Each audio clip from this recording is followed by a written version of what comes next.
ایک بہت بڑا گناہ بدنگاہی کا گناہ ہے. آپ کو پتہ ہے ہمارے ملک کے اندر بدکاری، زنا اور بے حیائی کی شرح کتنی بڑھتی جا رہی ہے، کس قدر بڑھتی جا رہی ہے. وہ لوگ جو نکاح کر لیتے ہیں وہ بھی اپنی نگاہوں کو، میں اکثر کہتا ہوں، حضور نے فرمایا نکاح آدھا ایمان ہے.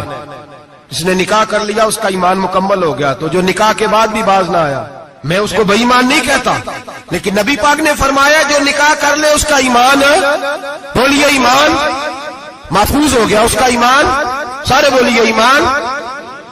اور جو پھر بھی باز نہ آئے، حضور کہہ رہے ایمان مکمل ہو گیا. اور جو نہ باز آیا کیا فتویٰ دیا جائے حدیث کی روشنی میں؟ میرے نبی پاک کی بارگاہ میں عورتیں آئیں توبہ کرنے، بیعت کرنے، مسلمان ہونے. تو حضور بیعت لیتے وقت فرمانے لگے میرے ساتھ وعدہ کرو، جھوٹ نہیں بولو گی، غیبت نہیں کرو گی، زنا نہیں کرو. ایک عورت بول پڑی، کہنے لگی یا رسول اللہ صلی اللہ علیہ وسلم میں مسلمان تو نہیں پر خاندانی ہوں، میرے گھر والوں کے ذہن میں بھی کبھی زنا کا خیال نہیں آیا. ہم تو اسے خاندانوں کے وقار کے خلاف سمجھتے ہیں. روز بری نظر سے کسی کو دیکھنا اور کسی کے بارے میں غلط باتیں، ناراض نہ ہونا. بہت سارے بوڑھے بھی لذت لے لے کے جرم بیان کرتے ہیں، گناہ بیان کرتے ہیں، غلط باتیں کرتے ہیں، کسی عورت کے بارے میں تبصرہ کرتے ہیں. کیا سمجھتے ہیں مرد اور عورت معاذ اللہ تعالیٰ ایک کمرے میں جا کے بدکاری کرے تو وہی زنا ہے؟ میری طرف دیکھیے اور جھانک کر کے سنیے کیا عرض کر رہا ہوں، ادھر دیکھیں میری طرف. نبی پاک صلی اللہ علیہ وسلم نے فرمایا زنا زبان کا بھی ہوتا ہے، زنا کان کا بھی ہوتا ہے، زنا آنکھ کا بھی ہوتا ہے. حضور کس طرح فرمایا جس نے گند دیکھا اس نے آنکھ کا زنا کیا، جس نے لذت لے کے سنا چپ نہیں کرایا، پوری بات سنی، وہ بھی زانی ہے. اور جس نے گندی بات بولی وہ منہ کا زانی ہے، جس نے گند سوچا وہ دماغ کا زانی ہے. اور زانی کو سب سے پہلی سزا اللہ یہ دیتا ہے کہ سجدے کی لذت چھین لیتا ہے، عبادت کا سرور چھین لیتا ہے، اس کا نماز میں دل نہیں لگتا. قرآن میں سب سے پہلی سزا اسے اللہ اپنے دروازے سے دور کر دیتا ہے. بھائیو آج ہمارے سجدے بے کیف ہیں، آج لوگ غلط جگہ پہ گھنٹوں بیٹھے رہتے ہیں. مسجدوں میں لوگوں کے دلوں کو گھبراہٹ ہوتی ہے، لوگ بھاگتے ہیں. میرے نبی پاک نے فرمایا تو نظر کو پاک کر لے، اللہ تیری عبادت میں لذت پیدا فرما دے گا. میرے بھائی یاد رکھ لیں اور سن لیں، سب سے کمزور آدمی وہ ہے جس کا ذہن پاک نہیں. سب سے کمزور آدمی وہ ہے جو کردار کا غلط ہے. ایک بات میں نے پڑھی، آپ یقین کریں میرا دل کرے کہ میں آگ لگا دوں اس عنوان کو جس پہ گندگی لکھی جاتی ہے، ان اخباروں کو، ان چیزوں کو جس پہ گند لوگوں کے دلوں میں. وہ انڈیا کی ایک وزیر اعظم عورت گزری تو کسی نے اس سے کہا کہ پاکستان نے تو تمہیں شکست دی ہے، تم جیت نہیں سکے بڑا ملک ہو کے. کہنے لگی کوئی بات نہیں، تھوڑا وقت ٹھہر جاؤ، ہم ان پر تہذیبی جلگار کریں گے، ان کے گھروں میں ننگا ناچ کریں گے، یہ گندی تصویریں دیکھیں گے، یہ گند میں الجھ جائیں گے. اور جو قوم گند میں الجھ جایا کرتی ہے وہ پھر کسی سے لڑنے کی طاقت نہیں رکھتی، اس کے اندر ڈٹ جانے کی ہمت نہیں ہوتی، اس کی غیرت کے جنازے نکل جاتے. دل کرتا ہے جل جائے وہ جل جائے جہاں سے برائی پھیلتی، تباہ ہو جائے وہ علاقے جہاں سے گند ہوتا ہے. لوگ گند کی کمائی کھاتے ہیں، گند کی. ایکٹروں کے ساتھ کھڑے ہو کے فوٹویں کھچاتے ہیں اور گناہ پہ فخر کرتے ہیں. اور گندے لوگ کہتے ہیں اللہ کا فضل ہے ہم گند پھیلا رہے ہیں، ثم معاذ اللہ. لوگ گناہ پہ فخر کرتے ہیں چوکوں چوراہوں میں.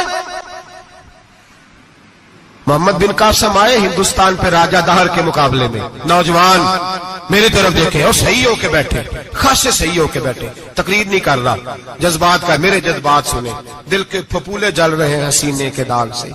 اللہ کی قسم روح کی گہرائی سے بات کر رہا ہوں، وہ بات کر رہا ہوں جو سینہ کہہ رہا ہے کہ پھٹ جائے اور کہنا نہ پڑے.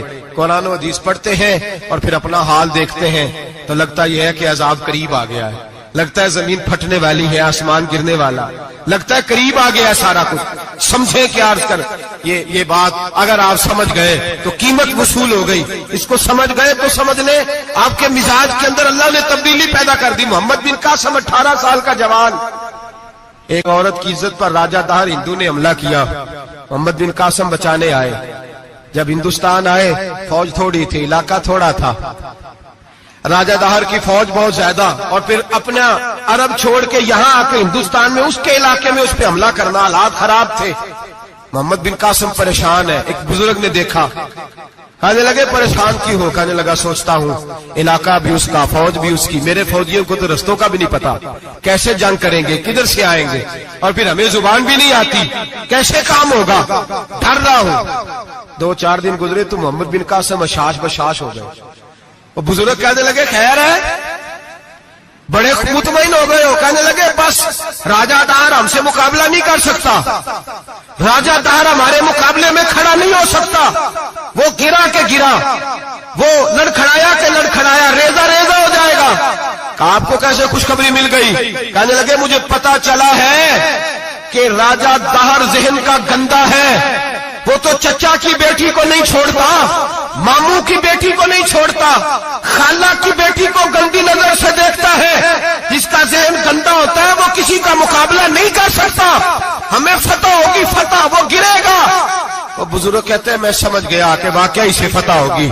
آج کشمیر کیوں آزاد نہیں ہو رہا، فلسطین میں آگ کیوں لگی ہوئی ہے؟ مسلمان جب تک ذہن کا گندا ہے کمزور ہے، جب تک ذہن کا ناپاک ہے کمزور ہے۔ حضرت سعد بن ابی وقاص رضی اللہ تعالیٰ عنہ فرمایا کرتے تھے اللہ مسلمان کی مدد اتنی دیر تک کرتا رہتا ہے جتنی دیر تک مسلمان کا ذہن صاف رہتا ہے، کردار پاک رہتا ہے۔ آگ اس لیے معاشرے میں لگی ہے۔ نوجوانوں تم کہتے ہو کامیابیاں نہیں ملتی، اسے کیسے کامیابی مل سکتی ہے جس کا ذہن ہی صاف نہیں؟ وہ کیسے دنیا کی بازی جیت سکتا ہے جس کی نگاہ ہی پاک نہیں؟ وہ کیسے آگے بڑھ سکتا ہے جس کے کردار میں پاکیزگی نہیں؟ اپنے آپ کو پاک کر لو، اللہ ہر مشکل میں تمہاری مدد فرمائے گا، ہر رستے میں تمہاری مدد فرمائے گا۔